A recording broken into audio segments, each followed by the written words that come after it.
really expecting to speak today, but it's been a long time since I spoke about the language, and I guess I was one of the fortunate ones that have never gone to residential school, so I can't really speak on that matter. But I could speak. Going to public school was just as bad with the language as residential, because when you went to public school, it was just as bad there. You were made to be ashamed of language in school because the non-native children, they'd be making fun, you know, you're poor Indian, you're dumb Indian and all this.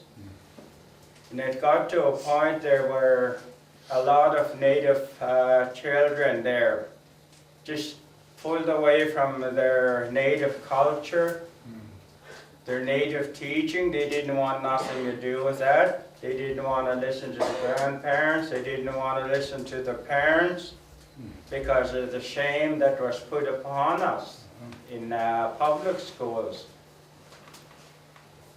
And it was really hard.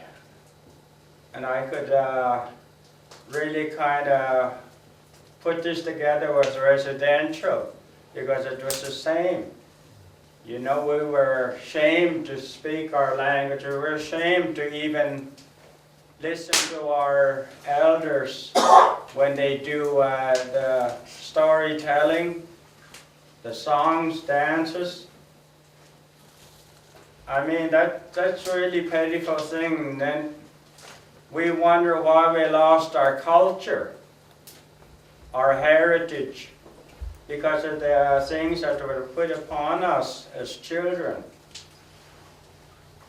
It was really sad there for all native nations all over, not only the Secwepemc nation, but every Indian nation. It's the same. That's the one thing we had in common. And going back to our tradition, I guess I was one really fortunate there to be home with my grandparents, my mom and dad, because they always spoke the language. And again, I was around all that, teachings, the cultures, the heritage, and all my relations.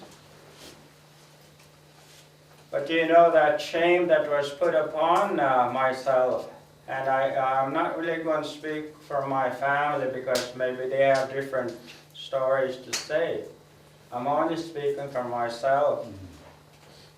And we were brought up in a Catholic religion, as many of our elders did a long time ago, as far as back as I can remember. The Catholic Church was our religion. And right where our cemetery is right now, to this day, that was a Catholic church outside. And I have a picture at home with that, with many of our elders a long time ago. And I'm sure maybe some of the elderly people here know that. And it's hard for me to really explain, you know, the shame that was put upon us as native people. And it's hard for us to speak the language. We talk about our culture, you know, our teachings. It should be taught at home, not only in schools. Because no sooner that you come out of school or back talking the white language or whatever language they're taught. And I see that to this day, you know, that if we're going to continue our language, it has to start at home.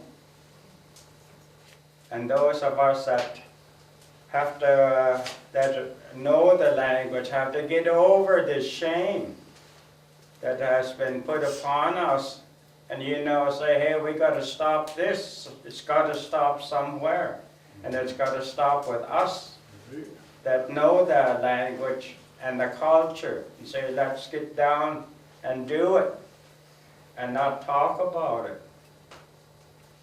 It's really, I know for myself, I understand the language, and yet to this day it's hard for me to speak it because of the embarrassment that's been put upon myself through the non-native people, and saying that, well, maybe it's just drilled so far into me, saying, well, I guess they're right, I am a dumb Indian.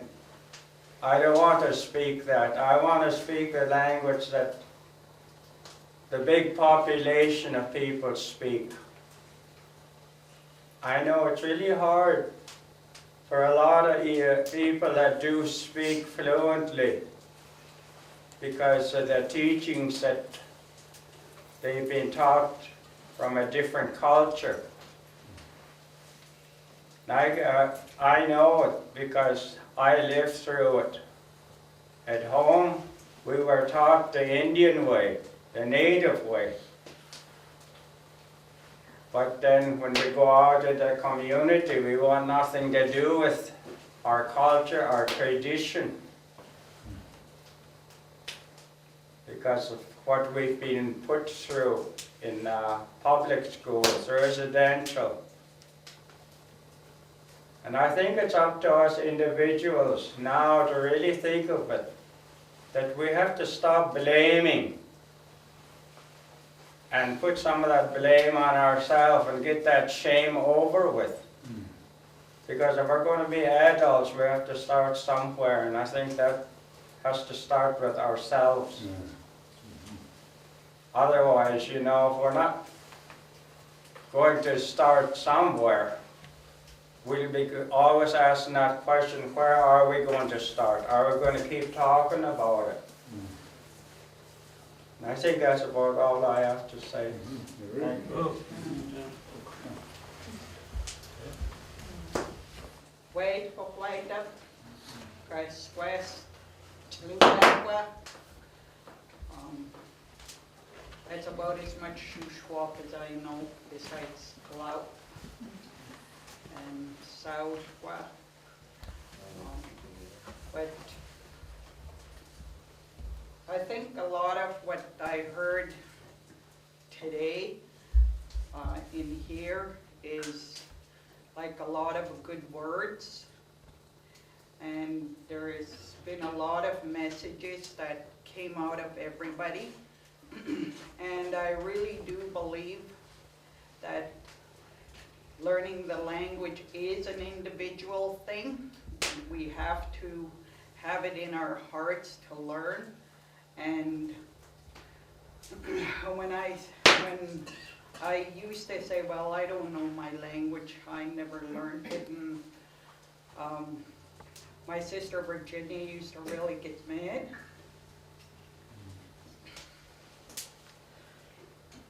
She said, there is no such thing as not knowing your language, because, like Arnold said, we grew up with it. We never, it's just lost inside of us.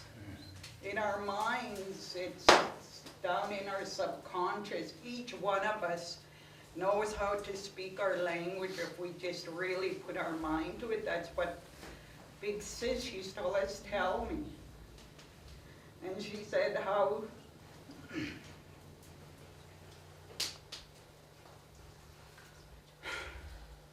she got to be really fluent. And you guys always hear Ethel saying that too, is she learned how to speak the language again from prayers. And so like Arnold said, I can understand the Secwepemc, and sometimes I will shoot when I speak, but you know, some of our elders would laugh, but I'd laugh with them, and then I'd just say, well, how do you say it? Like when I said, I know how to say full moon. So they said, how do you say it? And I said, maktamaka. And then Emmeline just really started laughing, and I told her, well, how do you say it? She told me, and I forgot. So when I want to learn something, like just a word, Emmeline is my teacher. If Ethel doesn't know how to say it, I usually go to Emmeline to ask her the words that I want to learn. And as for the two questions that went out into the community, I asked Jeff, you know, what's really important to him. And he said that, you know, to learn the language in our dialect, because what he's learning off the internet is not our dialect. And he said if, you know, if it's ever put on a computer, if the community could know what the website is, or whatever you call that, the link. And I really liked what I heard from Annie, because it is true, you know, we don't really need to pay somebody to teach us our language. You know, I know that materials cost money, but, you know, like our grannies did, they just kept talking to us in our language. And, you know, if we really want to learn, and if we really want to teach, I think, you know, we could volunteer our time.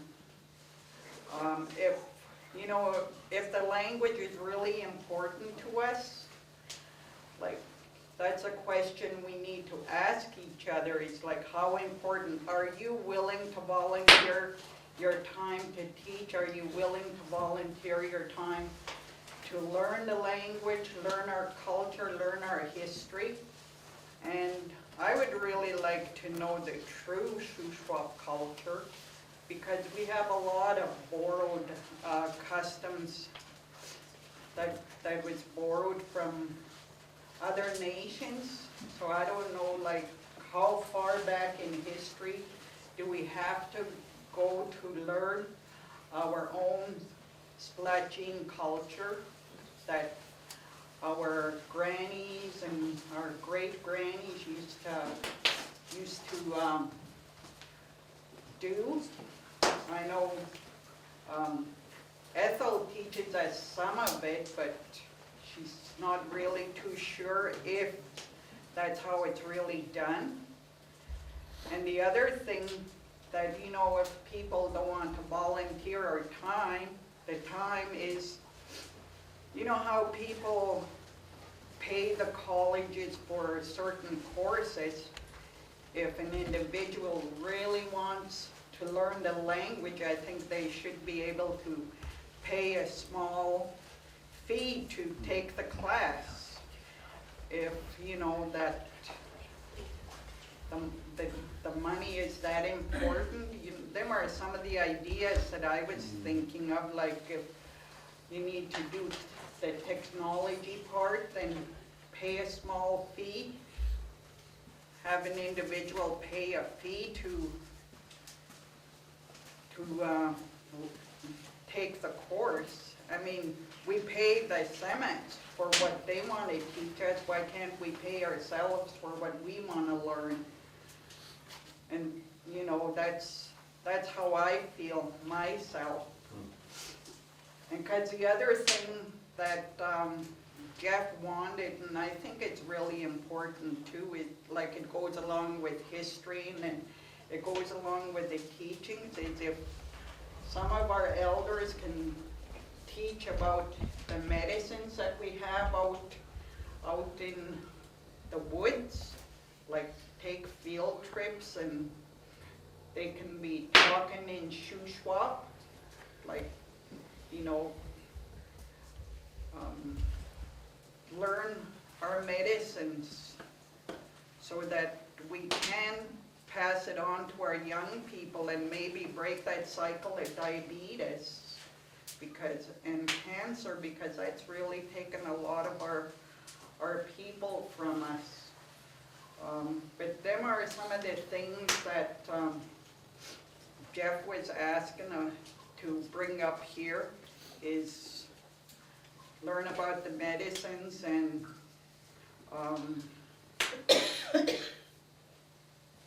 dig down into our history. I don't know how far we got to go to learn about the true Splatsin customs and traditions, or our culture, whatever you want to call it.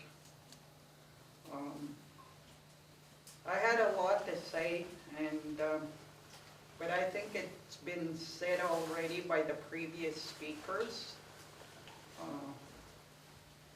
And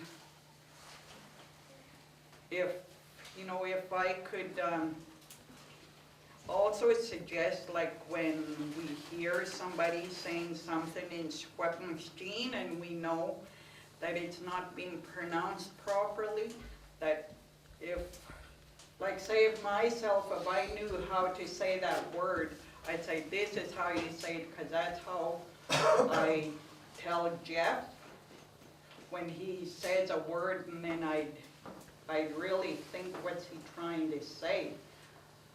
And then it'll click, and then I say, you say it this way. And so I showed him that DVD that the daycare gave us with Virginia, teaching all the vowel sounds and everything. But I think, we need to utilize what teachers we do have, like Marion and her auntie and Emmeline and Florence. And I don't know if any of the men really know the Shuswap language, but that's how I think, to preserve our language, our history, and our culture. Start doing the coyote legends and use our Shuswap language to teach the young kids in Shahaya school, and take it down to the MBB, and I think I'm just kind of running out of things to say. But I'd just like to thank everybody that spoke, and there was a lot of good words, and I'm just glad I came, and I want to do my best to involve myself in more community functions and get that stinking thinking out of my mind, because I'm always thinking of that McCoy-Hatfield feud, because I know that's still happening on our reserve. There's a lot of family feuds. We need to get over that, and I'm going to do my best to change that within myself, and try to participate more in the language program. And I'm glad that there's an emergence class that's happening at the daycare, and I would like to participate in that. So again, I'd like to thank the daycare and the chief and council for putting this together for us. I'm the grandson of Alec Jones and Annie on my father's side. My mom's side, I'm the grandson of Andrew Vidan and Rose. Would have been Rose Thomas from Williams Lake. My father's John Jones and my mother's Dorothy. I think it's a lot of things run through your mind, I guess, when you're listening to everything that's being said. And, I think what we need to do is, after today is, go home, think about what we've all heard, so that, I think at some point, it's just my opinion. I've talked to my son Marshall. You guys know my son. He's taller than I am now, but he was at the daycare. It's where he started. And him and I have talked because I wasn't sure if I was going to actually make it out here today because I had booked a meeting with the 3 other lake bands to talk about education in the school district. And then what happened today was there was a funeral in Chase, I guess. There was somebody passed away, so the meeting got canceled. And everything's for a reason. I just want to talk a little bit about the language. And I talked to my son because I bring my son up because he's the one that knows more than I do about the language because he was, he learned in the daycare. And then when he left the daycare, he went to our band operated school and he continued it. And so then when he left the school, he went to Lenwood Middle School in Armstrong. And then, we had Marion doing a Wednesday class and Marshall and I go, and he really looked forward to doing that because, he's told me himself that he's starting to forget words that he's learned. And he's 15, so last year he was 14 when I'm talking about this. And I was just outside talking to some of the men here, and I guess that, the hard thing is that as we as adults that are non-speakers, we have to make that commitment to learn. And there was a lot of good things that were said here today. And, I honestly believe that, for myself, I need to go away and think about what people have said because, I also work in the education department for our band. I hear things that were brought up about education and schools and, where our children end up being. I want to say something that, the thing that I know that's important to me as being Secwepemc is that I know who I am and where I come from. I shared with somebody last night, we had a Shahaya parent meeting. And some of our parents said, I'm just kind of relaying this on, that they were a little frustrated that the meeting was today when people had to work. And I understand that. And but I shared some stuff with people, some parents that are younger than myself that are there and their parents. And I said, the biggest thing with our community is that it's also the knowing who we are. Because I remember when I was a really young boy and I went to school down at Beatty, I didn't really know who people were like our Kalmuk people in our community. When I went there, I remember seeing Darrell Charlie. I remember seeing Tina, Colleen, people that were my age group at the time, but I didn't know them, I just seen them. I didn't know who they were until I got older. And a part of that is that our own school, and this is something I want people to know too, that our own band operated school, we have young kids that are there that they don't know they're Kalmuk, they just take it for granted. They understand who their families are, but they don't know that they're Kalmuk. And I'll just tell you a quick story. We went to 100 Mile. There was a Semet lady telling the story of how in that area when the native people were there and they were doing whatever, and this one young guy says, "Teacher, I'm really scared." And he says, "Why are you scared?" And he says, "Because there could be Indians in the bush here." And the teacher looked at him and said, "Well, you are an Indian." And that really got me thinking, because a part of what we need to change is, well, not change, but to continue to work forward to getting our children to understand who they are. Because I heard somebody here today talk about who they are. And that's what we have to work on first, is understanding ourselves. And I'm not saying the language isn't important. I think the work that definitely a lot of people have done is great work. You know, it's really great, and we need to continue doing that in some fashion. And you know, and unfortunately, you know, the financial piece, that's a part of it. I want to get back talking about my son and I. You know, it's him and I that where we talked about it, because that's how the newsletter came out. And I did talk to my son about this, and you know, we are committed, him and I are committed to learn our language. My son wants to learn the language so when he gets to university, he'll be able to know his language well. We went to a language conference in Vancouver, and I need to say this.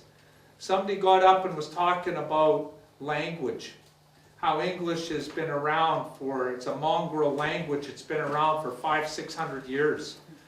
You know, and she had said, our language has been around for thousands and thousands of years. And that really made a lot of sense of how we conform to the Semitic way of doing things. And I heard somebody say that here today as well, that, you know, we're doing things backwards. If we're to do the way that, you know, our ancestors had done things, and for whatever reasons, our families, we have a story. You know, I heard somebody say, and I know this for a fact because I heard my Uncle Art say this. He said his father didn't want him learning the language because of where he had to work in life. He had to learn English. That came from my uncle. You know, and when I think about that, I hardly ever heard my Uncle Art speak the language. He understood it. He could really understand it because his mom, my granny, would talk to him, and he understood what she was saying. But you know, our families have a history, and I think, you know, getting back to that piece, and the other part of the question is the cultural piece. You know, I know for a fact what I believe is that my son and I, we work hard together to work and grow together as father and son. My goal for my family, my son and I, is that, you know, we talk about the addictions. It takes 7 generations, and him and I are working towards that. And I explained to him the importance of me quitting the alcohol addiction that I've not drank for 24 years. This November, it'll be 24 years. My son has not seen me drink. To me, that's important, and I tell my son that. I tell him the history of my family, our family, because he needs to hear that stuff so when he carries that on to his children. I told him, you won't even be alive when you see the end of what it is where him and I are starting. Because it's important. We have to know, and we have to teach our young ones who they are. And to share one other story in saying that, the public schools, you know, right now, they really work hard on implementing the cultural programming into the school districts, or into the school district, but into the schools our children attend. I'll tell you something, we have kids that are young teenagers, anywhere from 13 to 16, not wanting to participate in cultural activities. Why is that? You know, I've heard people talk about how our people are shamed. We have to understand that sometimes our kids, our teenagers, they want to figure out who they are. They need to figure out who they are. I don't try to pressure anybody, and what I do say, you know, my sister Dodie works down in one of the schools, and I told her, I said, you know, you got to back off a little bit, because if you push too hard on things, kids are just going to pull out. We know that today. Things are a lot different than when I grew up to the way my son is growing up, or your grandchildren are growing up. You know, that says everything. There was a stricter time when I remember being really young to where if you didn't do something, it's not that my uncles, they demanded respect. It wasn't something that where there's that option where it's given today to people. You know, and I say that because a part of it is we do need to understand who we are. That cultural piece, we can do that. I tell my son that, like, you know, he's a really respectful young man. And that's the way I want him to be. I tell him that he needs to do things differently than how I grew up and did them. Because a part of it is that it is up to us, it's up to me as a father, as a man of my house, to be able to guide my children. And I want to say that because a part of it is, I think the language and the culture, you know, they're very important things to our community.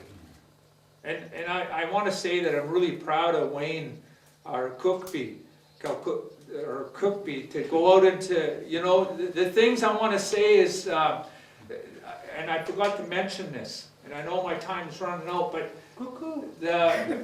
the canoe journey, awakening the spirit. My son was a big part of that. And, you know, when I went along to do the ground crew to help set up and whatnot, and I was fortunate enough to get on and paddle a part of it. But my son and I went out and bought a canoe after that because, you know, we want to get out on the land. But it has really awakened my spirit in a different way. I mean, I get out on land, him and I do that together a lot. And I want to say that because there are other things like our Secwepemc gatherings that where, you know, my mom comes from Williams Lake, I have family there. And I'm really close with them family. I keep that there so I know who my family, my son needs to know his people from up north. And so him and I go up and visit. You know, and somebody made that comment about dialect. Well, you know what? My mom comes from up there. My mom knew how to speak the language. And, you know, so to me it's like, yeah, okay, well, you know, we have to have forward thinking and try and keep the language alive. We have mixed marriages today. You know, them are things we all have to take into consideration. I think that, yes, we do need to stay with our dialect. However, you know, if it becomes a chore, hard for people to figure out how do we make things happen, it's up to us again as adults to figure out how do we do that. Because, you know, if I went to somebody and asked them in our community today, you know, can you sit with my son and I and teach us the language? You know, I have to make that time, they have to make time. How does that look? How do we make that look? I hear what Wayne's talking about when he talks about his grandchildren, how he wants to teach them. I want the same thing. I want to be a grandparent where when my son and my daughters have their children, they come to me and they want to know something. I am the one, just like we look at you, Gaz, for the answers. We want our children, I want my grandchildren to look at me the same way, you know, down the road and be able to come to me and talk to me about things. So, you know, that whole educational piece for our household is at the time, I think, you know, I'm willing to, you know, my son and I agreed we'd be willing to put 2 nights aside to do that, on the language piece. And the cultural piece, well, we just keep working at it. Cook's jam. I was thinking about that earlier, big actors. Well, I don't know. For me, it's always been important. Like, I grew up with my grandma my whole life, and that was also a tradition. I was like a first grandson living with the grandparents. And I'm really glad that it happened because through that I got to be around the language a lot more. But I realized that it's something you really have to try for. Like, I just came back from going to Montreal for 3 years, and I've lost so much of the language just in that time. Like, I've lost a lot of like the glottal stops, like the pronunciation. Before I could just usually pick up a word or like I can understand a little bit of what's happening, but now, yeah, I'm having a really hard time getting back into it. So it just kind of tells of the importance of like practicing it and the importance of having immersion around you and a place where you could just go and hang out. And now, like this year with the Tzk7aksaltn programs, they're maybe once a week. And like all the great things that have been happening for the last 5 or so years, it's not happening this year because, well, it's going through a transition and there's no funding, but if we don't get that back on track, it's hard to, who knows how much we'll lose in that time. So for me, it's just been, yeah, it's important to keep up at it, I think. Christian.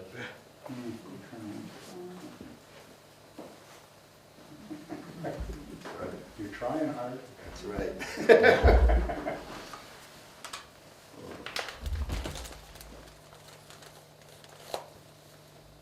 Yeah, a lot of good words were said today. Just a good place to say it in too. Let's see, you can feel it's from the heart. It's nice.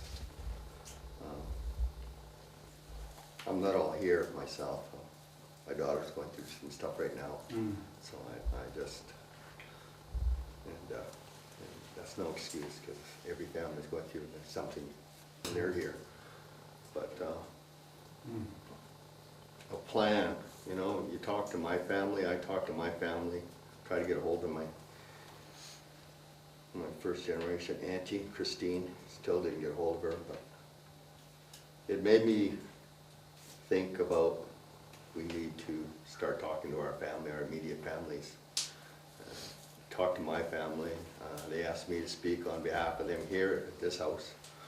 And I said I would, but there will be a time that you guys need to put your name down too, because your words will be listened to by other people. And the young ones have to speak up. It's, the elders have spoken so long now about the language, and I keep seeing it at funerals. We're burying our history, now we're burying our elders, and I hear it here again today, you know, and it's scary, and it's not hitting a lot of people. And it hit me, it hit a few people here, and what I'd like to see is, because I talked to my family, and a lot of them said they're too busy.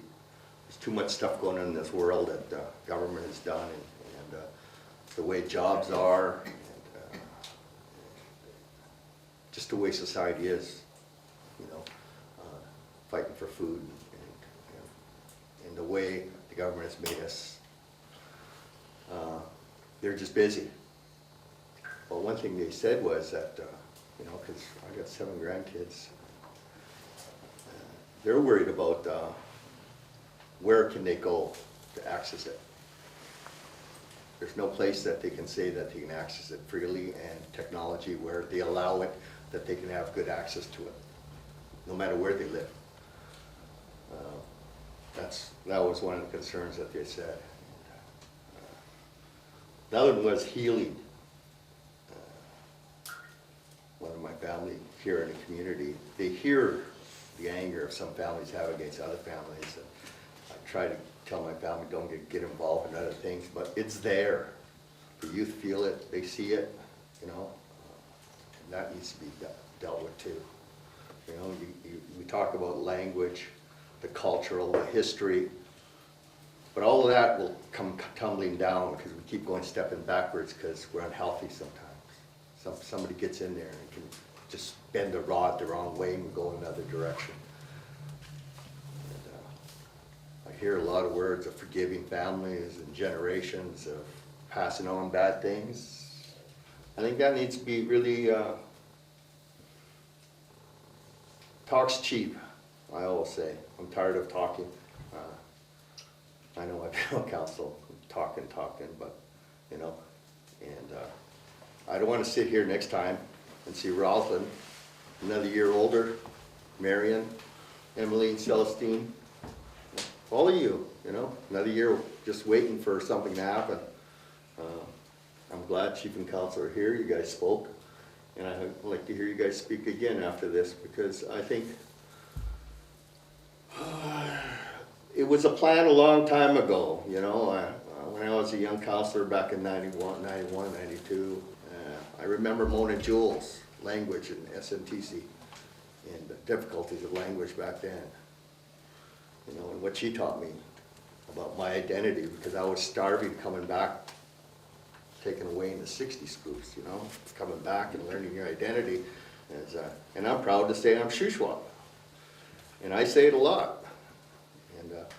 And I keep telling my kids, don't never be ashamed of being a Shuswap, because when I was young, I was always, when we played Cowboys and Indians, I was always the cowboy. You never saw me be an Indian.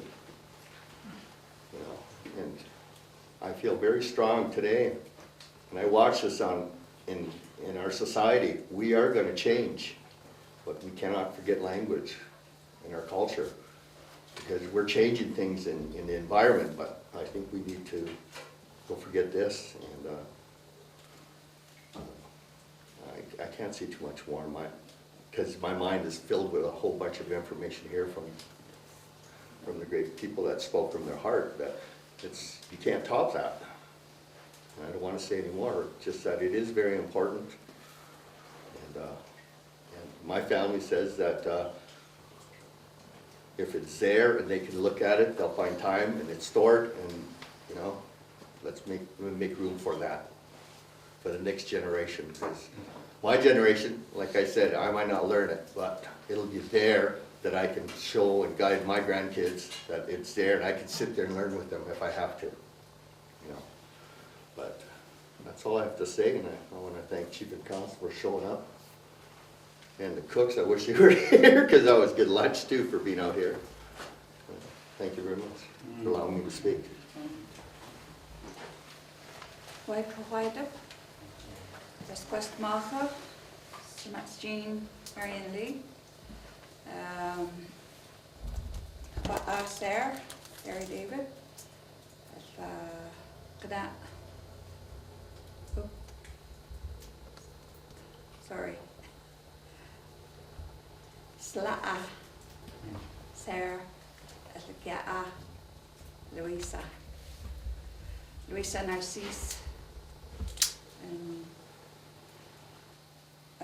Ba'a Bibli, Kana Corinne, and Schalawa Musmus, and Ksats, Miles, Sarah, Gakwa, Nak as Kalmach Janam, to Salas and Gachas, so Squasts,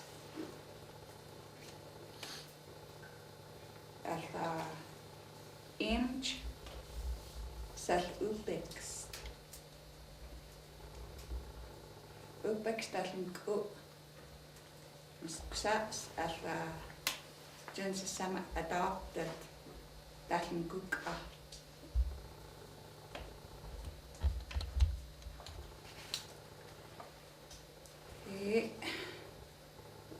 Dacht je ja, het is beloken Alia,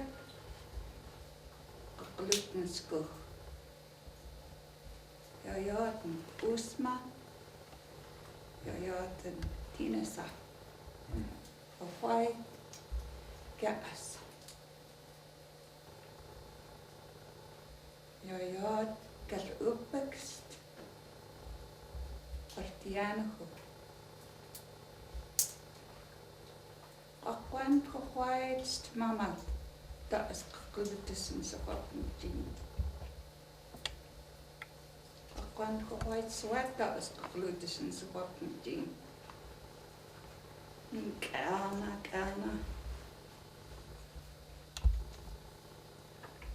Jones go, stomach, I want this gehoord. Maar June.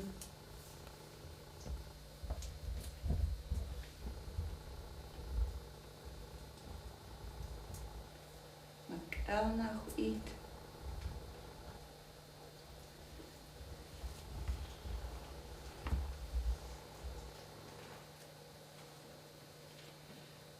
So what I've said so far is that my name is Moon, and my English name is Marion Lee. I'm the granddaughter of Harry and Louisa David, and on my dad's side it's Bibli and Corinne. And my husband is Lawrence Lee, and I have sons, Paul Lee, Noah Lee, and Marion Lee, and unfortunately, I didn't name Everett because he passed away about 22, 23 years ago now from drunk driver. And we have 20 grandchildren, 11 from our sons and 9 are adopted. And the family is that they're with now. And I just said that it's really hard to talk about our language.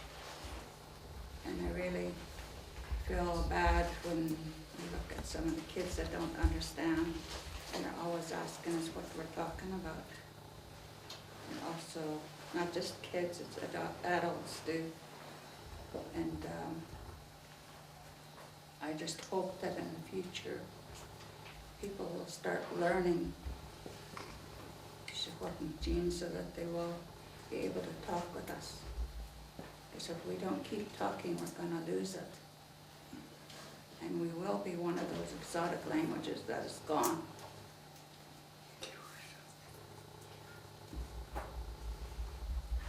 If we don't start talking and teaching our young ones, there's going to be nobody to talk. And then what are we going to do? Talk some up. Because that's all we're going to know.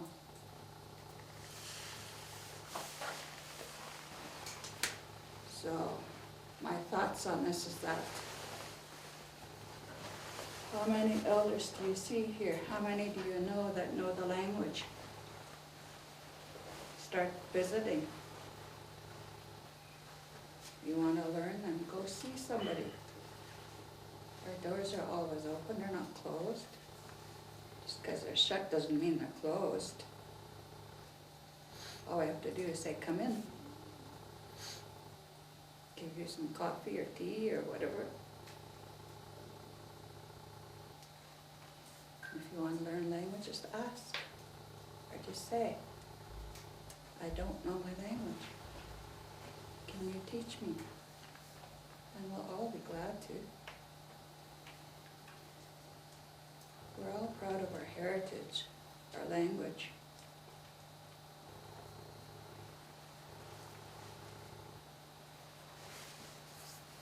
How much more can we do? And we better start doing now. If we don't, that's it for Splatsin. That's it for Secwepemc gene. I don't want to see that happen. Splatsin has always been number one. Let's stay number one. Cook's standing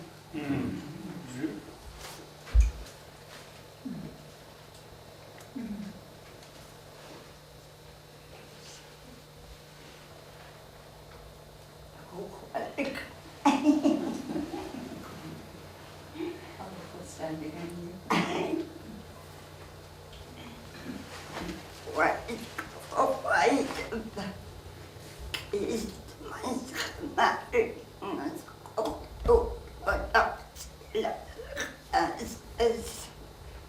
My church is as good as people are. I can talk good. Doctor, I went doctor and go and eat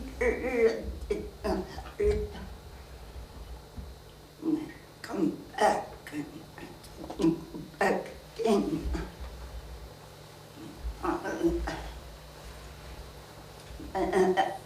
And grandmother, the way my granny, my grandfather, when I was a baby, raised me the way I am now. That married, not kids.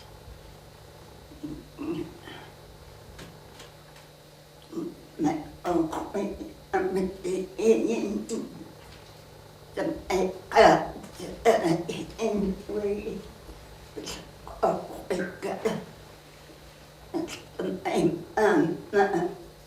in Marjorie, my full sister, we don't want to us our full sister. And when I was young, I took off from California. I was there for 8 years.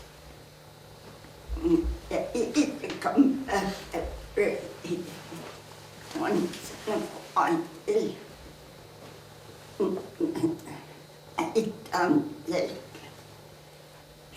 kind of forget my language is now I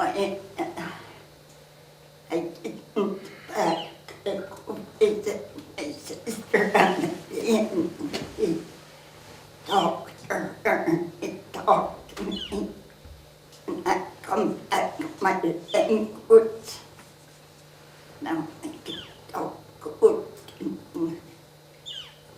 My sister Marjorie, you asked me something about her. I don't know how to one.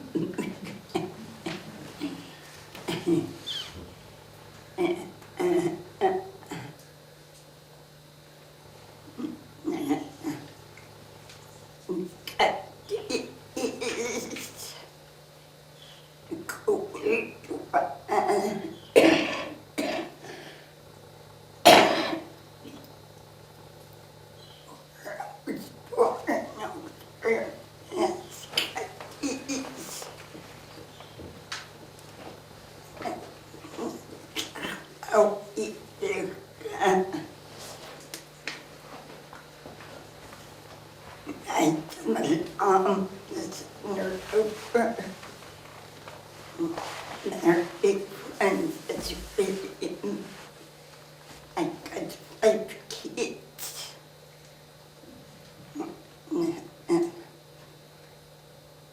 I moved and it's it's where I got used to being a son.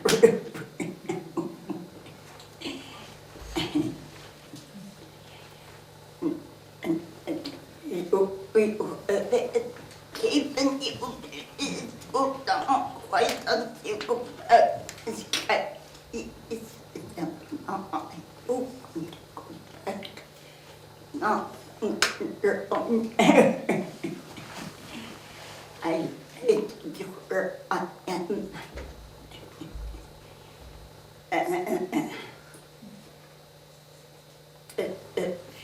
Few years now, I can walk to good, and some do it stay not too far from me. He looks after me. He comes every morning to see me, see how I am. Witness me food. And he says, Mom, put the shoes and let's put it down and you need some. Take me down and tell them I want to put on my daughter's hair and burn me. Breaking down, go visit her. Sure, and Mom, you come with us. No, can't. I want to go home. What is it? Home? Stay with us for 2 days. Oh, poor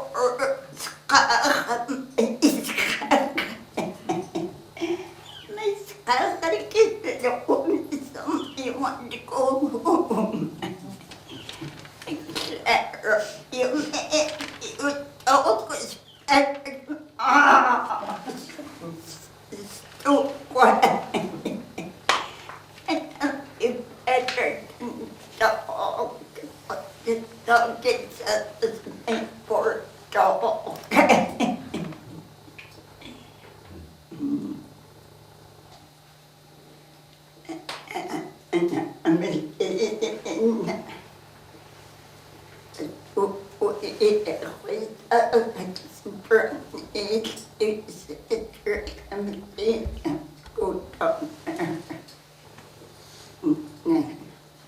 I can't forget language in California.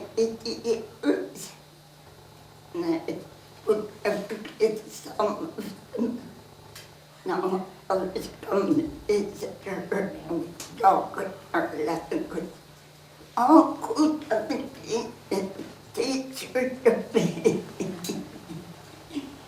So, I'll come back to me. I forgot.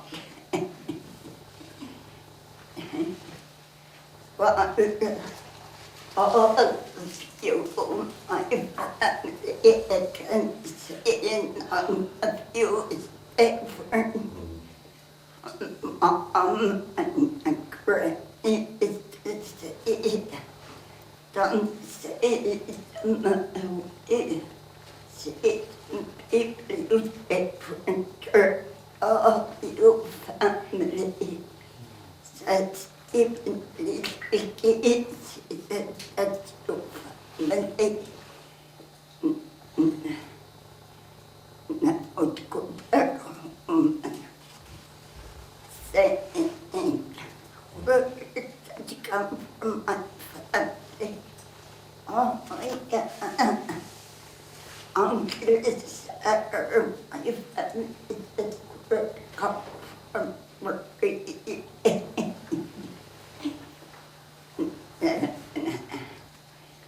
When Uncle Dinner, he was alive, he go visit where I come to go. But I know Uncle Dinner. God knows Mom needs to stay with them after when I go visit Grandpa. Go visit her mom. And Granny Eastern Mariah and your grandfather T.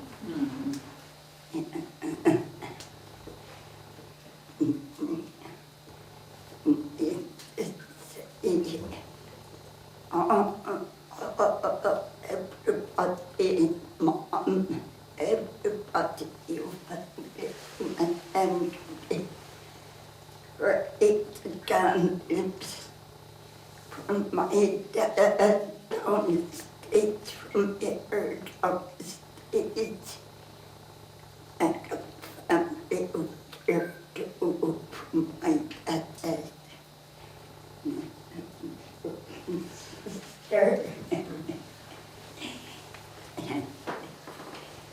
I never know them. Granny is telling me, your dad is crossed the river. As kids grow up, he said, your dad crossed the river. Grandpa is quite Henry Thomas, you dad me.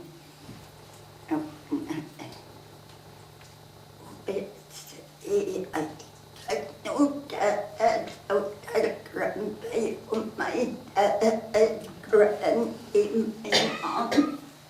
Never used to believe myself as I really dad, mom. That girl up there. Not one of that sister brother. First dad is a family. Come down, pick up, oh, that's my family. Plants, food, my